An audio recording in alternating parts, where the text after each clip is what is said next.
এই বছরের আমার সোজা রথযাত্রা, উল্টো রথযাত্রা, এই দুটো রথযাত্রা আমার দুরকম কেটেছে। কেন বলো তো? সোজা রথ তো অনেক দিন আগেই হয়ে গেছে। এই বছর সোজা রথটা আমার ভীষণ আনন্দ করে কেটেছে, ভীষণ ভালো কেটেছে। কারণ এই বছর আমার কাছে দুই বাবা, আমার দিদির ছেলে, এত মানুষ ছিল আমার কাছে। আমার নীলেরও খুব খুশি, তার দাদা ভাই, দাদু, দাদাই, মিমি সবাইকে পেয়ে। কিন্তু উল্টো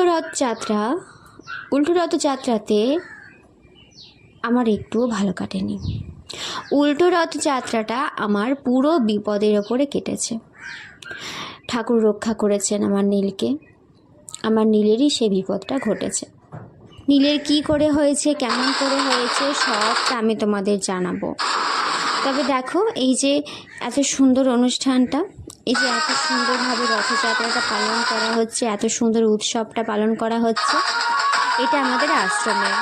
আমাদের প্রতি বছরই আশ্রম থেকে রথযাত্রা উৎসব পালন করা হয়।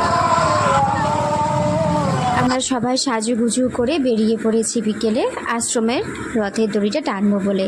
সেই বিকেল থেকে সবার হাঁটা চলছে। তারপরে সন্ধেবেলায় প্রভু এলেন মাসির বাড়িতে। উনি প্রবেশ করছেন মাসির বাড়িতে। এই বছর জানো তো আরও বেশি মন খারাপ কেন করছে? কারণ এই বছর দিদি আমাকে ডেকেছিল যে রথের সামনে আলপনা করার জন্য, কিন্তু এতটাই শরীর খারাপ, আমি এই বছর আর যেতেই পারলাম না।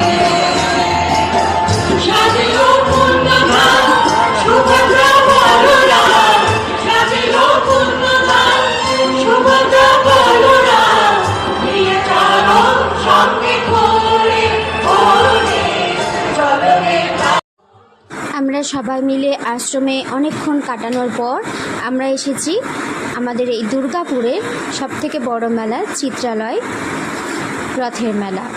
জানো তো, কোনোদিনও প্রথম রথের দিনকে আমরা আসি না মেলাতে, প্রচুর ভিড় হয়।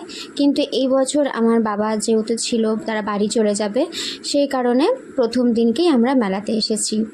আর আসতেই তারা দেখো বেলুন ফাটাচ্ছে, 3টে বাচ্চা, মানে নীলের বাবাকেও আমি বাচ্চাই বলছি, ওরা বেলুন ফাটাচ্ছে। আর এদিকে নীলের দাদু টিকিট কেটে নিয়েছে তার নাতিদেরকে মিকি মাউসে ওঠানোর জন্য। আর হ্যাঁ, আমার হাতে বানানো চোকারটা পরে আমাকে কেমন লাগছে জানাতে কিন্তু ভুলো না। খাবে?